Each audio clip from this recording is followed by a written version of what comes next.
Hello and welcome wherever you are in the world, virtually to a wintry Oxford. My name's Adam Smith. I'm the Edward Osborne Professor of US Political History at the University of Oxford and the director of the Rothermere American Institute, which is Oxford's Centre for the Study of the United States and its place in the world. And this is part of our series on the future of American politics. This is the second of our seminars on that subject, on the future of the Republican Party. A party which has won a majority of the popular vote in a presidential election, of course, only once in the last 30 years, but which retains a formidable election-winning record, especially at the state level. Is the Republican Party on a road to a fundamentally different electoral coalition from that which supported it in the past? Was the rise of Donald Trump a sign of a fundamental change in the party's direction and character? And what today holds the Republican Party together and what might do so in the future? Well, joining me now to discuss these questions is a very distinguished panel, all of whom have a long association with the conservative movement and the Republican Party. Donald Critchlow is the Katzin Family Foundation Professor at Arizona State University and is the preeminent scholar of American conservatism. He's published over 25 books, including The Conservative Ascendancy, Republican Character from Nixon to Reagan, Future Right, and most recently In Defense of Populism. Jennifer Rubin is an opinion columnist at The Washington Post. She was previously the editor of The Washington Post Right Turn blog and has worked for Commentary, Human Events, and The Weekly Standard, among other publications. Previously a self-described conservative opinion writer, she took this title off her Twitter handle in September 2020, writing that there is no conservative movement or party today. And right on cue, joining us as well, is Evan McMullin, an independent candidate in the 2016 presidential election, a registered Republican until 2016. He previously worked for the CIA, was a senior advisor on national security issues for the House Committee on Foreign Affairs, and chief policy director for the House Republican Caucus. He's currently the executive director of Stand Up Republic. Thank you, all three of you, very much indeed for joining us. I think probably the audience, you all know now what how we do these things. If you have questions, and please do ask us questions, share them in the Q&A function, and we will get through as many of them as we can in the hour. So to begin, question I'd like to pose to all three of you is quite a simple question, but probably has quite a complicated answer, which is, what do Republican voters want? Evan McMullin, can I begin with you? Oh boy. Well, yes, and thank you for having me. And sorry, I'm a bit late here. Struggled with the Zoom for some strange reason. But look, I think that's a very, very difficult question to answer. Maybe not because the answer is unknown, but because it's just so unfortunate and uncomfortable for those of us who desire another direction for the Republican Party.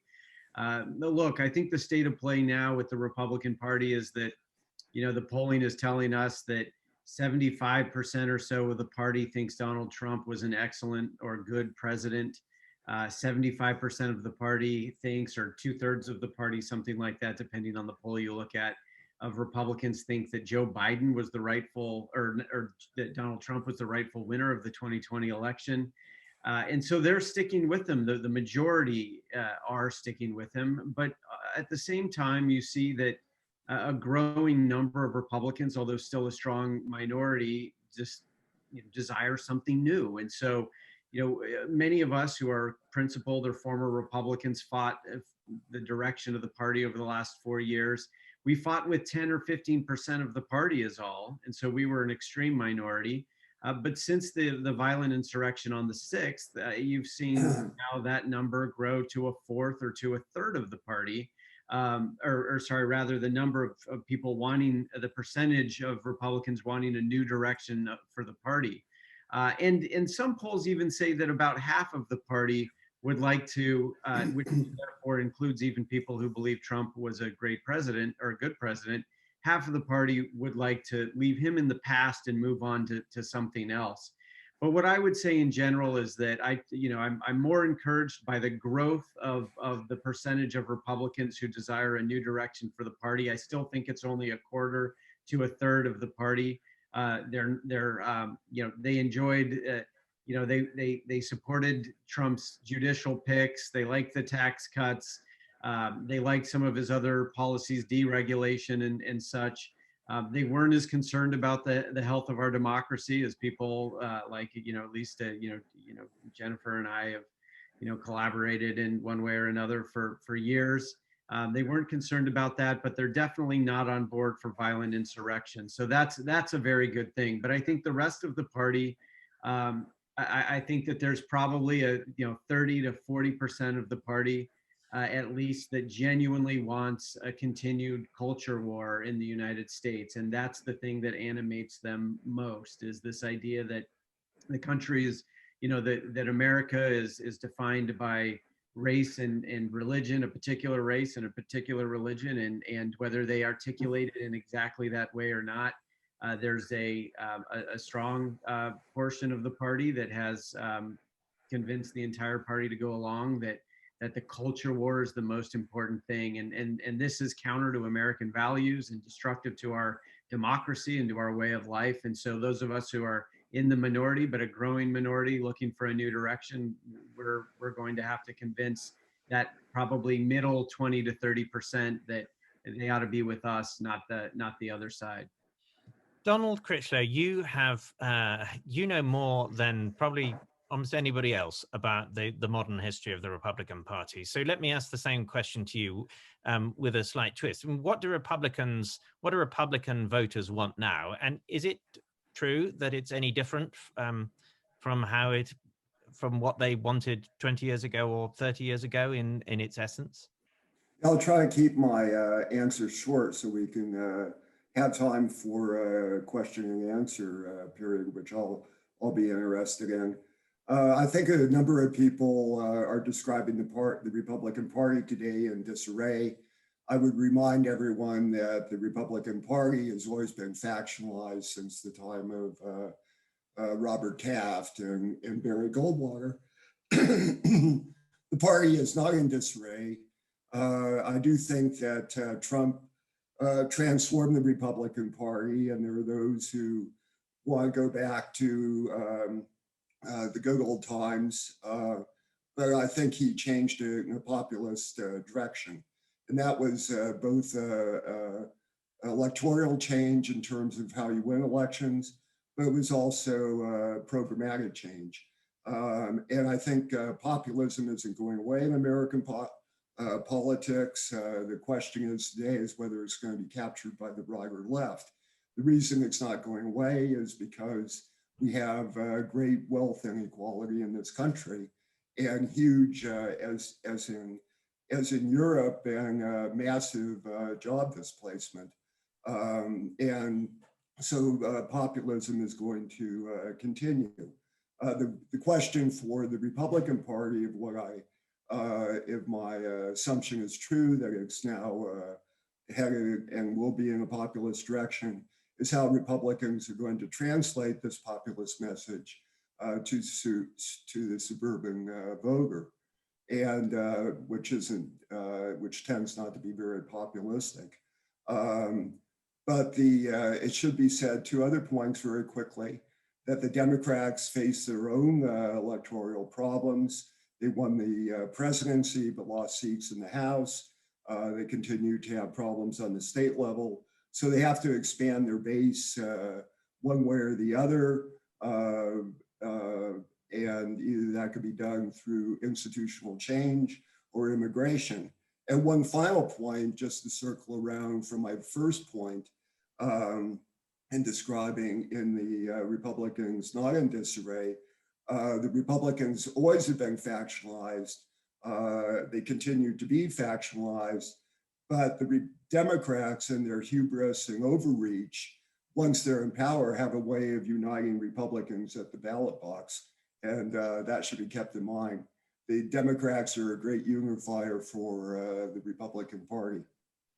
Jennifer, then, is the answer to my question, what do Republicans want, is that they want their party to be in power at every level, whatever it is at that moment that their party says it wants, and whoever the party's standard bearer is, because at least that means Democrats aren't in power? Yes, I think that's a very well put phrase. Let me back up a few steps. The two parties are in no sense in a similar position at this point. We have one party that has more progressive elements and less progressive elements, but they absolutely are in agreement on some fundamental principles, including the operation of a democracy. We have another party that doesn't necessarily believe in democracy, is not behaving, as I write today, as a normal political party. And the question of what they believe, I think, is fascinating, because someone aptly described this weekend that Kevin McCarthy, who is the minority leader in the House of Representatives, believes in anything it will take for him to become speaker. So your comment, I think, is well placed. I think the difficulty for the Republican Party and the conservative movement at large is there is no conservative movement any longer. The number of actual people outside of think tanks and magazines and websites who actually believe in something that would resemble conservatism, that is free trade, limited government, is tiny. The Republican Party doesn't stand for that, and the Republican Party doesn't believe that. The cult leader of the Republican Party, Donald Trump, doesn't believe in any of that. He doesn't believe in democracy, for goodness sakes. He doesn't believe in any kind of limited government. He believes in supreme executive power. So the question of what they believe, I think you have to go back to a fundamental premise, which is, do they believe in democracy? And the sad realization is, I think we've learned over the last 4 years that the hold on democracy, small d, democracy, and democratic rule, small d, in the Republican Party is very shaky right now. That you have a substantial portion of the party, not a minor faction, but a substantial portion, and overrepresented for that matter in Congress, certainly in the national party. And now we see it the state party that has kind of lost its mind. Donald lives in Arizona, so he knows only too well that for someone to stand up and actually affirm that the former president committed sedition, that he actually incited a riot, for them to speak evil of the former president earns them condemnation, exile, and ostracism. So you have a party that is really not even a party. It's sort of flailing around right now. And the difficulty is that we do need two parties, but that we only have one functional party right now. And that is the party that for now has a very narrow hold on the House and the Senate, and has the presidency.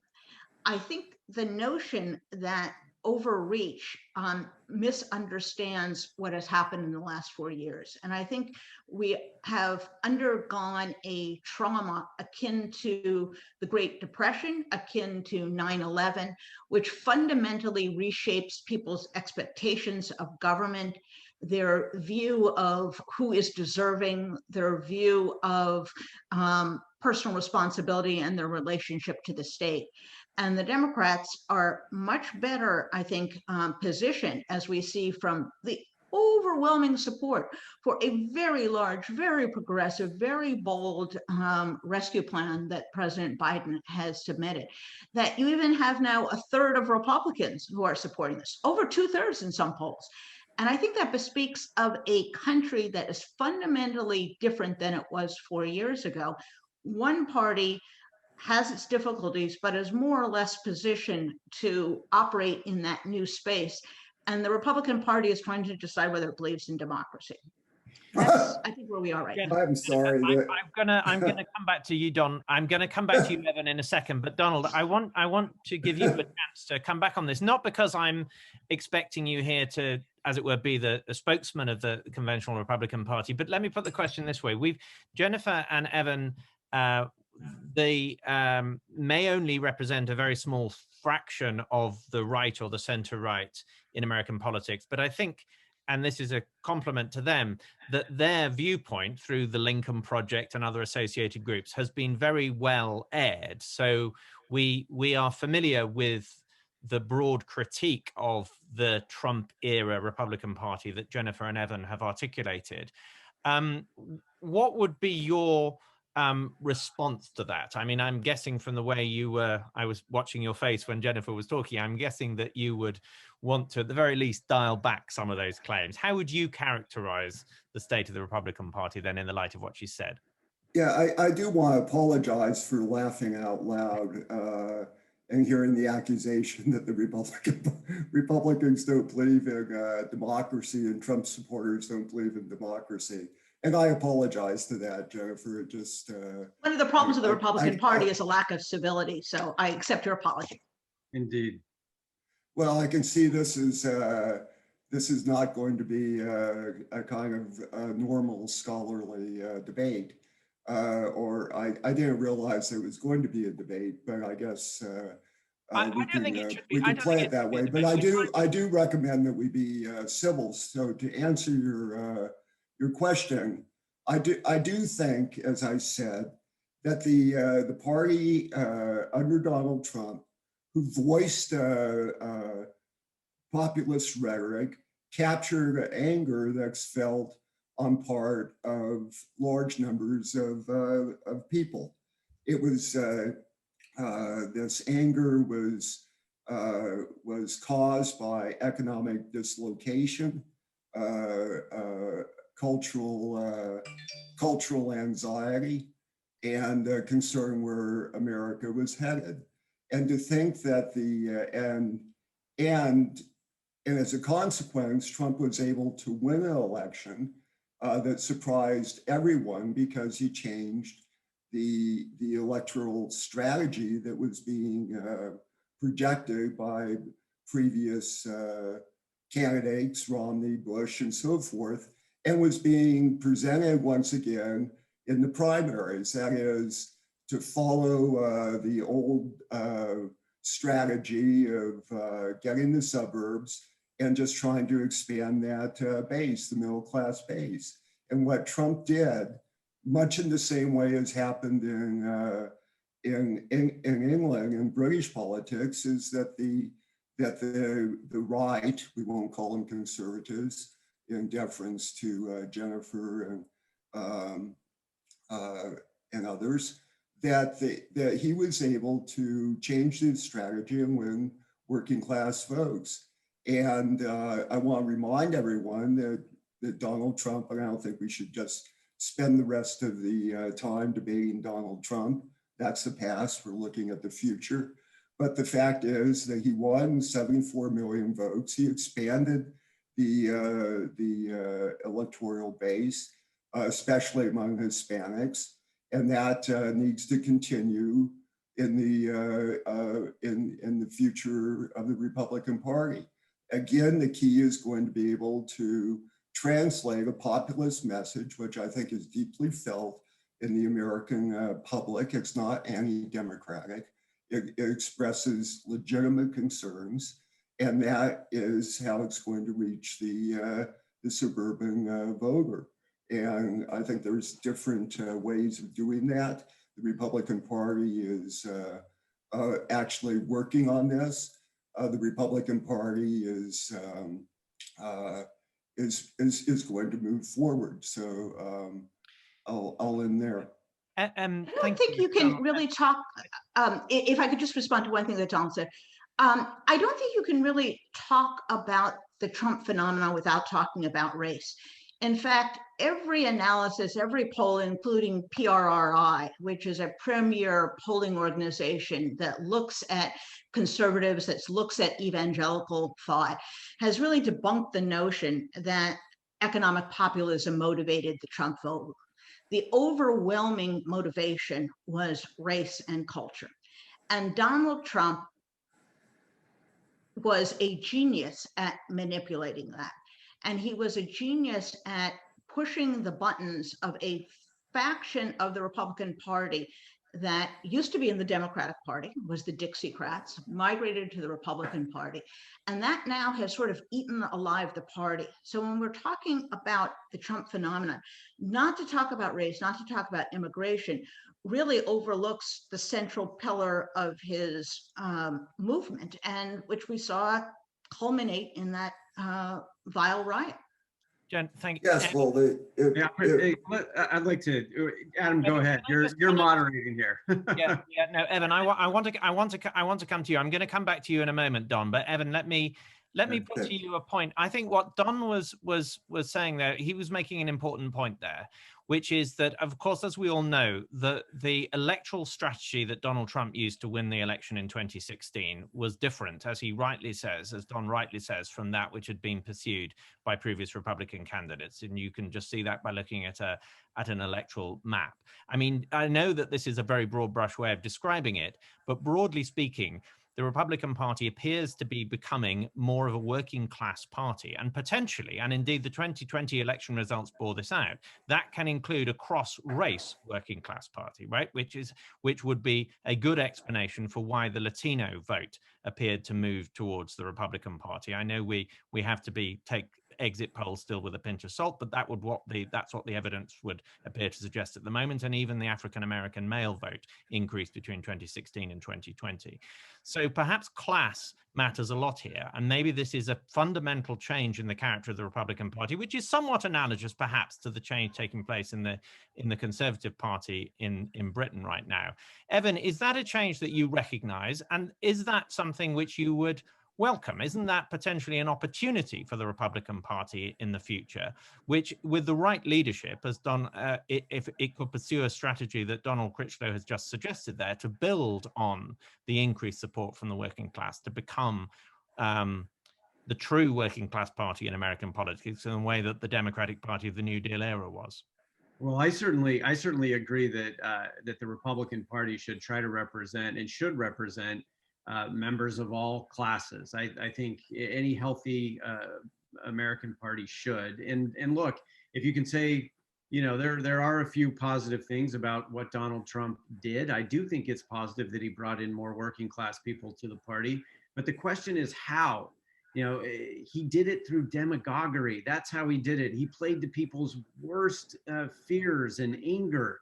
And that has done destructive things to the country and the party. You know, Donald says here that it's not Republican populism isn't anti-democracy. That's just not serious. I'm sorry, but look, there was a violent insurrection led by the president himself, the demagogue himself, against the government, against our capital.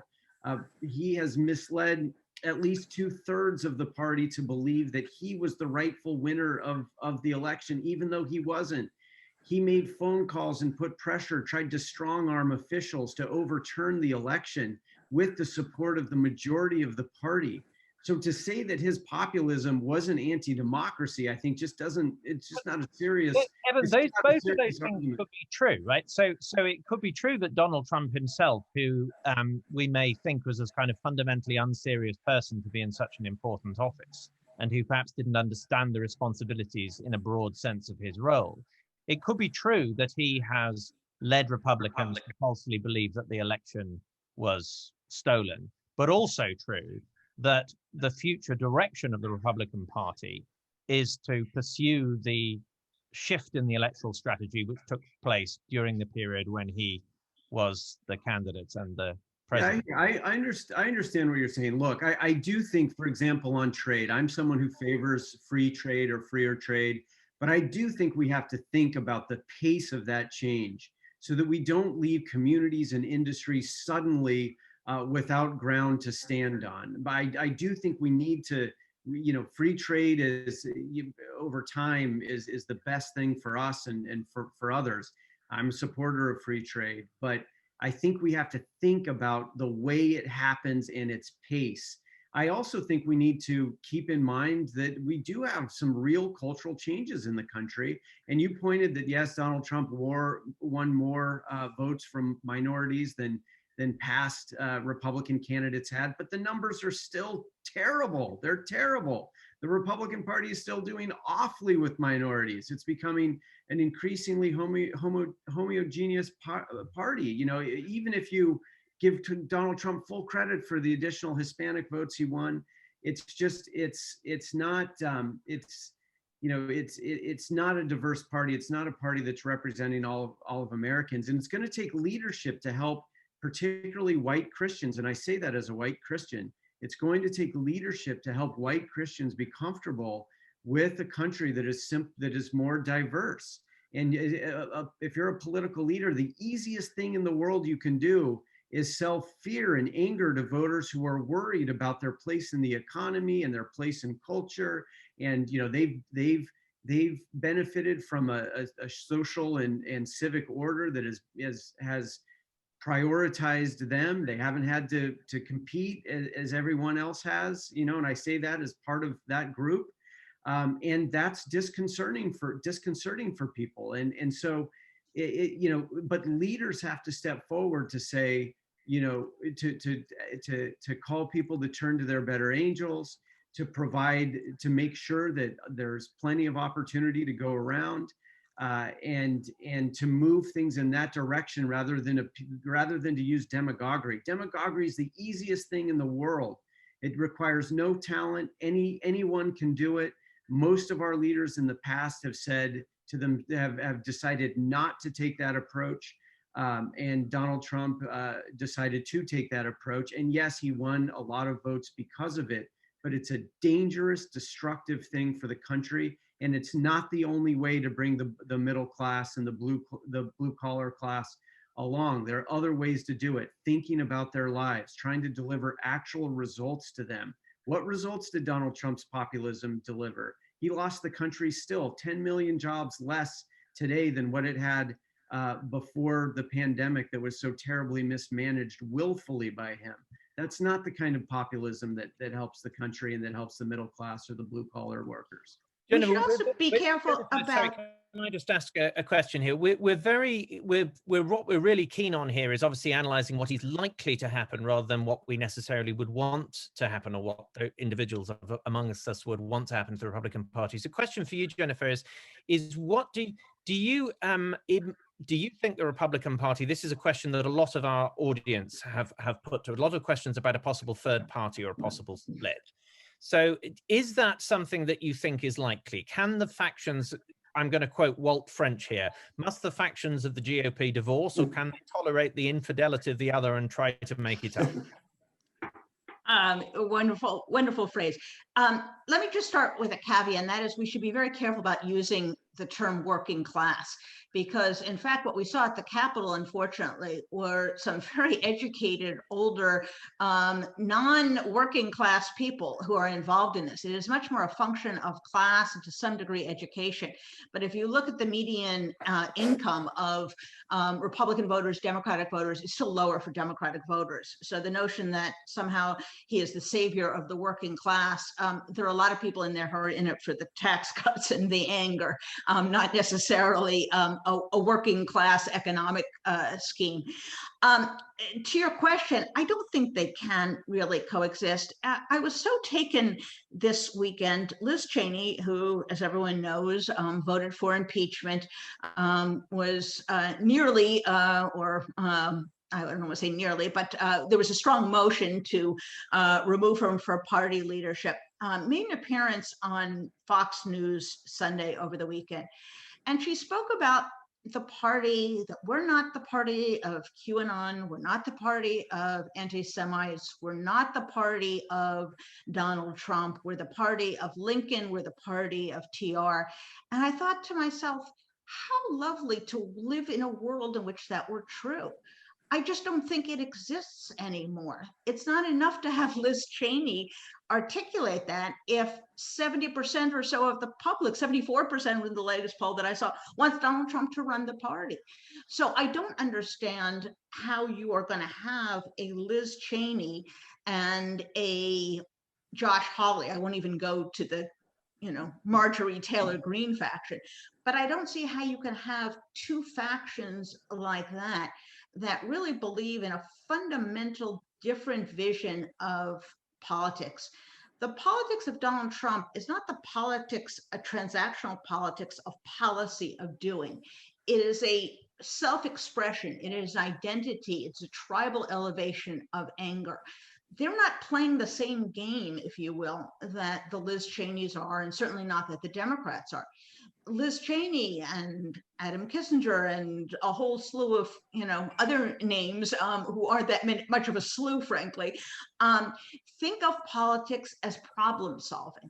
That's not what the Republican Party has become under Donald Trump. And so very little of what they say, and I've been following this because I've sort of now made a mental note of it.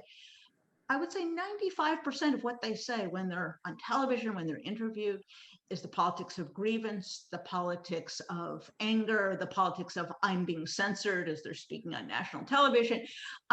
They're not presenting a policy vision.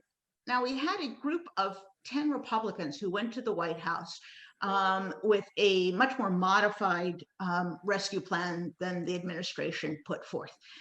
Those people, like Liz Cheney, believe in a transactional kind of government, one in which you present policy ideas, maybe you haggle, there's a dispute about the economy. That's not where the majority of the Republican Party is at all. And for that reason, I don't think, they must be looking at each other like, who is it that I married? We're not in the same marriage here. We're not playing in the same game. So it is very hard for me to see how they can stick together. Don, pursuing this marriage, Walt French's marriage analogy with which Jennifer helpfully ended there, it seems to me, though, that the trouble is that divorce is not an option in American politics. Right? There are structural reasons, principally to do with the first past the post, as we call it in Britain, the first past the post electoral system, which makes the possibility of third party electoral suicide. So isn't the problem that however much political space there is, and there clearly is space between, on the one hand, Lynn Cheney, and on the other, Liz Cheney, and on the other hand, Marjorie Taylor Greene, they're kind of stuck together unless one of them wants to become a Democrat. Yeah, Adam, I have to compliment you on your detachment, which is refreshing. I don't think it comes from just being in England. I think it comes from being a historian. And the other panelists, I can see, are really caught up in the present and not really looking very far in the future as they continue to say that Republicans are anti-democratic party and are in disarray. First of all, let me say that any party after they lose the White House often is given to factionalism. This is a normal pattern, and we're seeing that in the Republican Party today. Secondly, I would like to suggest that the contrary to Yvonne, am I pronouncing your name correctly? Evan, I guess, that 39% of the vote of Hispanics is not still a small minority. And I think that's the future of the Republican Party. And thirdly, I think picking up Adam's point, third-party movements don't occur, are very hard to form. They fail because of the American system. And I think so right now we're seeing some expression of the need for a third party, a patriot party, but I don't think it's going to go anywhere. And one final point, I think we're in a populist moment. When you're in a populist moment, you get a lot of fissures in politics. You're going to see fissures in the Democratic Party. You'll see fissures in the Republican Party, and you'll have people that will emerge that will claim leadership on the local level and state level. Some of them will be kind of like the music man selling people in the town that they need to have new uniforms and so forth. But that's the politics that we're in right now. It's a very volatile time. I think it's going to continue. I think it's going to continue in the United States, and it's going to continue in Europe. And it would be refreshing if people sit back, begin to sit back and try to gain a larger perspective. But I say that as someone who doesn't have to write a weekly column or try to run for president. So that's my point. Evan, I wonder whether you can see as a likely or possible scenario any institutional changes within the Republican Party in the next few years. I mean, I'm thinking, for example, whether there is any serious possibility of a change in the delegate selection rules in the primaries. I mean, one could imagine, if you're hypothetically, had the Republican Party had the same delegate selection rules in 2016 as the Democratic Party does, in other words, a more proportional system, not rather than the winner-take-all system the Republican Party has, then, well, we don't know what might have happened, but it's easy to imagine a scenario by which Donald Trump would not have won, because, as you of course know better than most, he won in that primary, even towards the end of it, if my recollection is correct, still by winning a plurality, but not a majority, even towards the end of the primary cycle. I'm not suggesting that the future of the Republican Party necessarily lies in blocking the future Donald Trumps, but can you see any possible institutional changes that might alter the way the party works, perhaps in a direction that would make it more comfortable for you? I don't think so. I mean, look, over the last 4 years, Trump has installed many allies in party leadership, and I think it's very unlikely that the party would make any changes that would make it more difficult for him.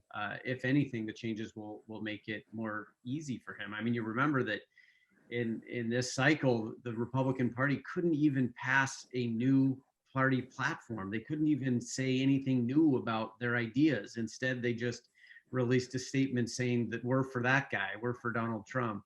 And so, I mean, this is a sign, the first time in the Republican Party's history that it ever did that. And so it's a sign, I think, of intellectual rot in the party, frankly, that is, that says very clearly, as Marjorie Taylor Greene said the other day, this is the Republican Party is the party of Trump.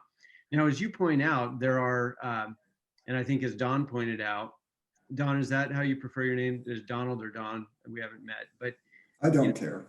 Okay, so well, as Don pointed out, I think he's right that structurally it's very difficult for a third party to emerge.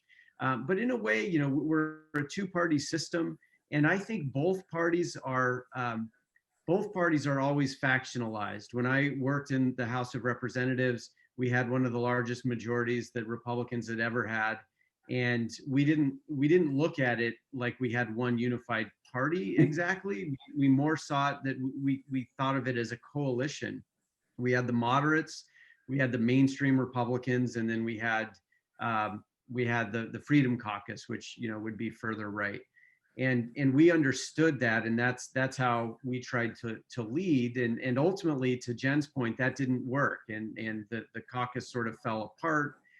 We ate our own speaker alive, chewed him up, spit him out, and then the party has been on in my opinion, a destructive path. So I think what will happen is that you will probably see the formation of a faction that is mostly within the party, but is willing to act outside of the party, independent of the party.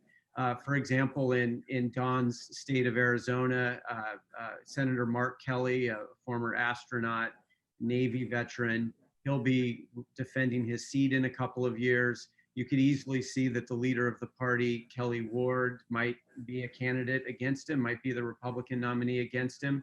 In that case, a faction like the one I'm describing, which is a center-right faction, mostly operating inside the party, but again, willing to operate independent of the party.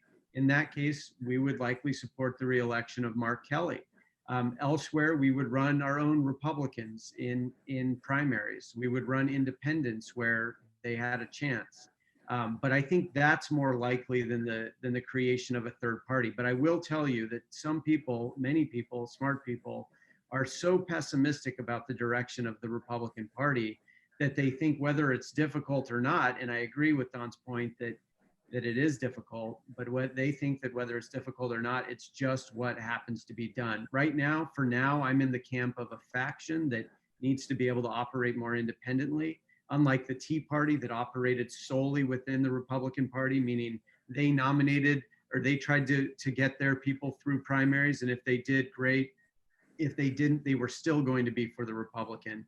In our case, I don't think that can be the way it works because the dynamics are different. The base is not with us yet. Hopefully they someday will be, but a plurality of the base is with us. It's enough to fight with, but we're going to have to act more independently because of that reality.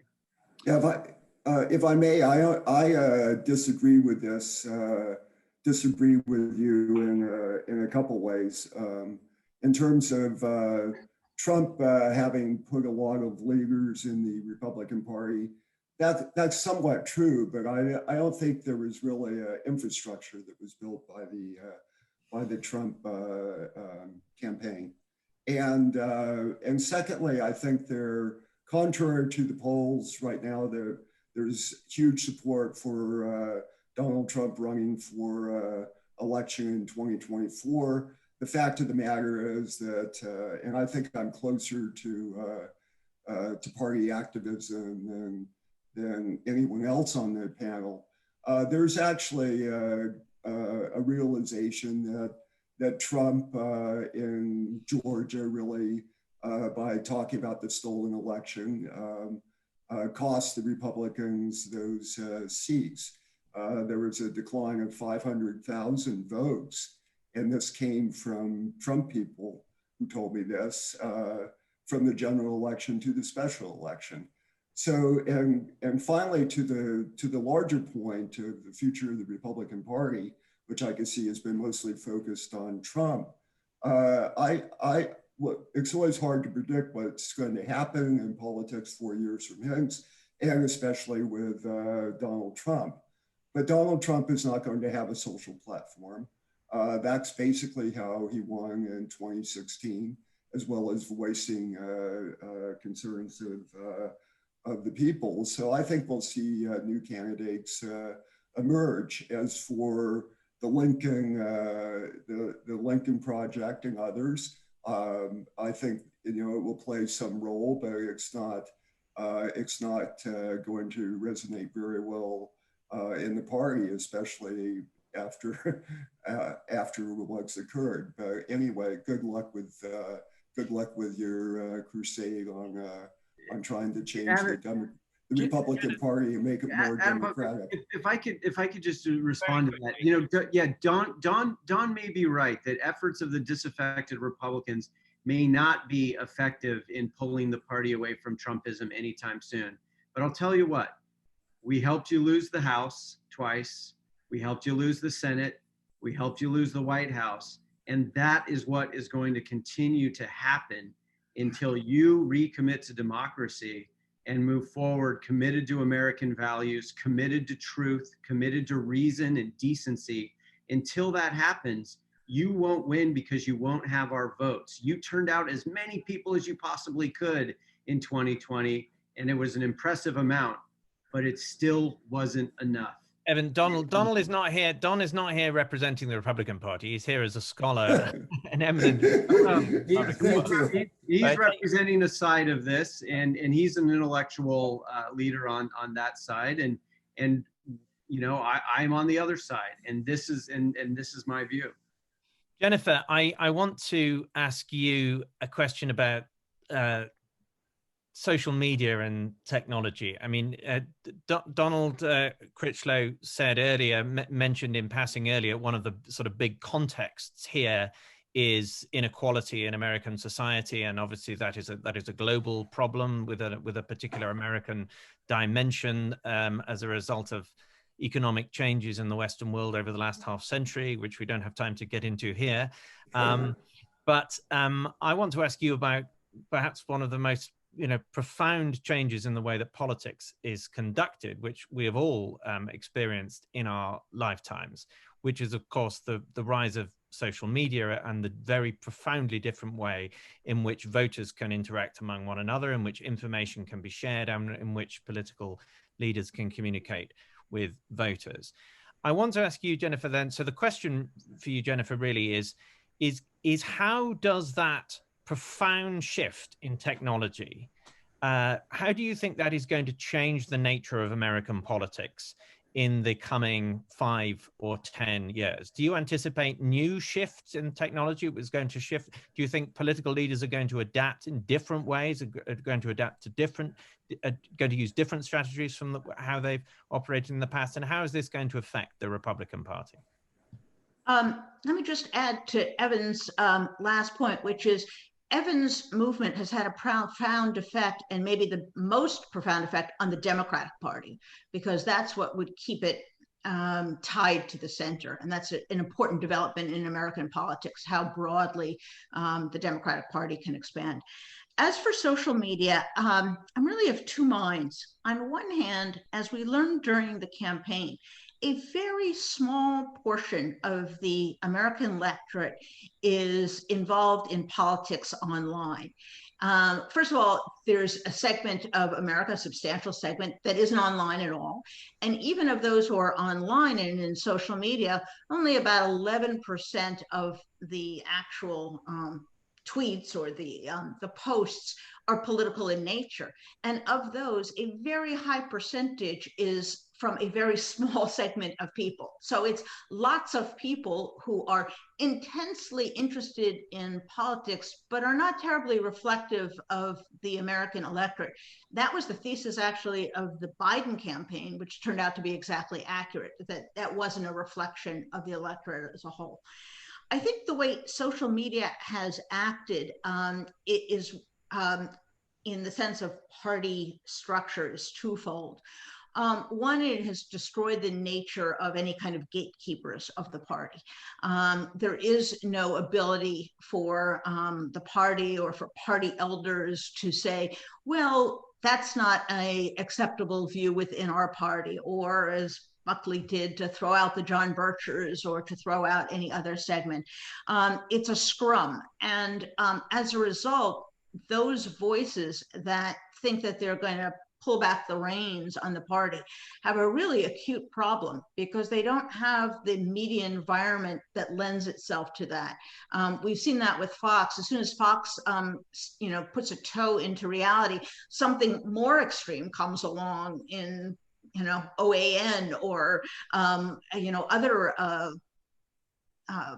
networks.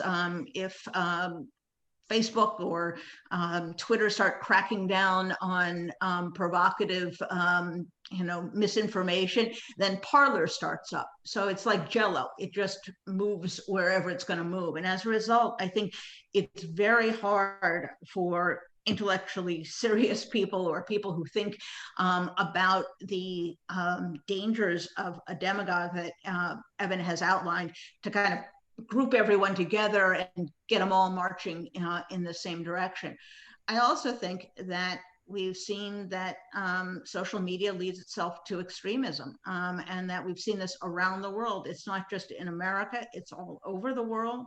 The algorithms of social media, which sort of encourage anger and propound a structure where people are herded towards more and more extreme views, tends to perpetrate a very emotion-driven, anger-driven politics. And that is a problem. It's a problem in Europe. It's a problem here. There are lots of smart people trying to figure out how we put the genie back in the bottle. And I don't have a good solution to that. You see in America now some discussion of amending, your English, British viewers will kind of scratch their head. What is all this talk about 230? It's a provision of the Federal Communications Statute that essentially gives social media companies a free pass, that they'll not be sued for defamation or false light, other civil actions based upon what people post, what people say on their platforms. And now there's a substantial move to try to pull back on that. And the difficulty is we have a very strong First Amendment tradition. And how are we going to balance those formula? To what degree do we let private companies really control the space? To what degree do we want to withdraw the discipline, frankly, that traditional media has to operate in, which is a environment in which defamation is a real concern. So that's going to be a very interesting debate. And it used to be that the left was very interested in regulating media. Now the right has gotten into it. And somewhere in there, we're going to have a really fascinating look at a First Amendment environment and a politics that has been created on social media that a lot of people find very distressing. And that's going to be a very long-term concern. So Jeffrey, do you agree then, given your point of view, that that social media, although most people don't pay attention to it or are not posting political things, but it heightens anger and that kind of sentiment. So do you think, therefore, that social media should actually be censored and Parler should be closed down by big tech? What is your solution to this? Well, private companies have a First Amendment right. The Washington Post is no different than Twitter, is no different than anyone else. So they have a right to decide who they're going to publish, just like the New York Times or the Daily Mail has a decision as to who they publish. So the question is a little bit more sophisticated than that. It goes to the issue of to what degree are they allowed to operate in a rarefied space that no other media is allowed to. All those other media operators have to operate in a zone of truth where the First Amendment is to some extent curtailed by civil litigation, frankly.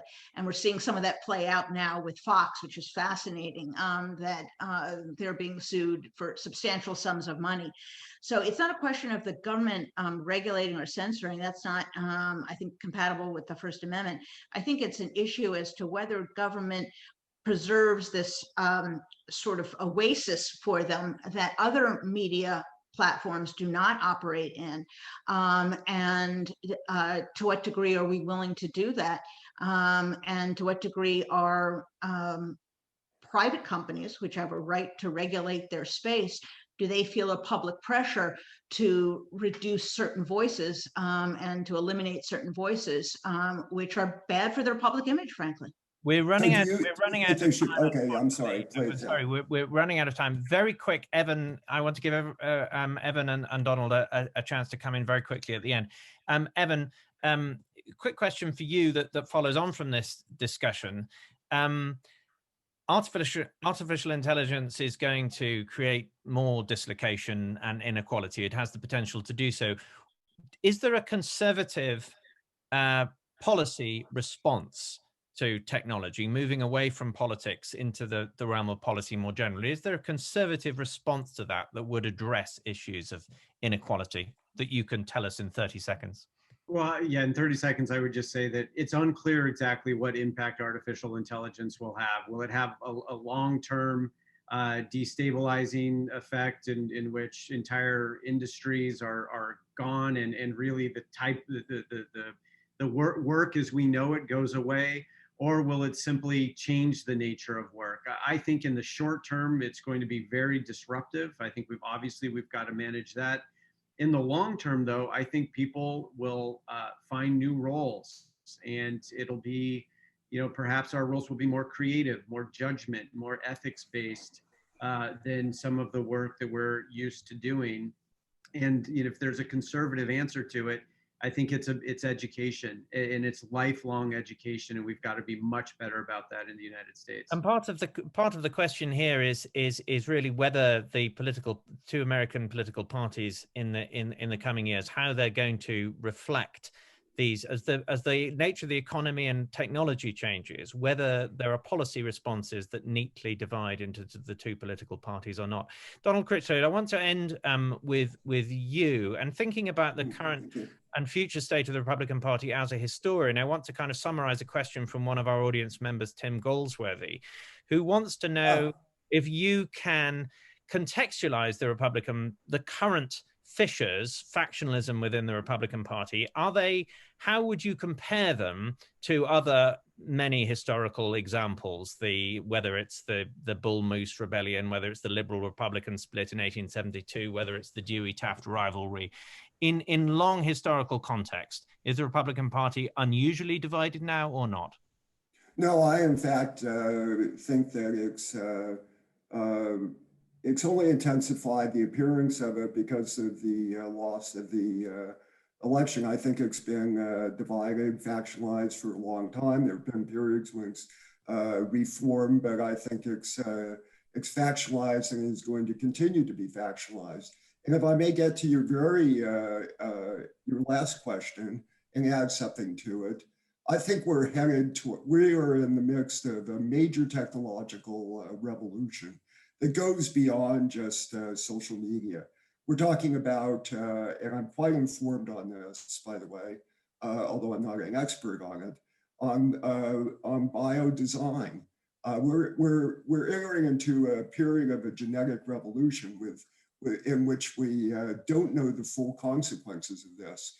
And one of the problems with politics, partisan politics, is that those are the kinds of issues that we're facing, and very quickly they're incapable of confronting. So this heated emotion that we've seen today in this panel on which was good for the audience, I presume, but it really didn't, because we're so focused on the heat that we're not looking forward and seeing major changes that are going to transform the way we live. Maybe for the better, as Evan hopes, but it could be for the very worst. We're talking about perhaps a world of Aldous Huxley. So anyway, I think those are the larger issues that are confronting us. But thank you very much, Adam Smith, and I want to thank the other panelists as well, and the audience who listened to this. I hope they got something out of it. Well, thank you all. We must draw this to a close because we always say these go strictly for an hour, and that's what we said in advance. Jennifer Rubin, Evan McMullin, and Donald Critchlow, I want to thank you all and thank everybody for tuning into this. I just finally, two things. Firstly, to remind you that in 2 weeks' time, we have the next in this series, which is on the future of the Democratic Party, which will be a different but equally a stimulating occasion, I'm sure, which will be chaired by my RAI colleague, Dr. Mitch Robertson. And finally, just to remind you all that the Rothermere American Institute exists only because of private philanthropy. If anybody is in a position to make a donation to the RAI, if they go to our website, they will see how to do it. And in particular, I wanted to mention at the moment, because of the COVID situation, we are raising money, we're dispersing money to students who need to access archives in the United States, who obviously aren't able to travel there. And we have grants to enable them to pay for scanning of archives. So to facilitate research on American history and other subjects, we're issuing these special COVID grants at the moment, and the RAI is doing everything it can to support students and scholars working on American history in Oxford and beyond.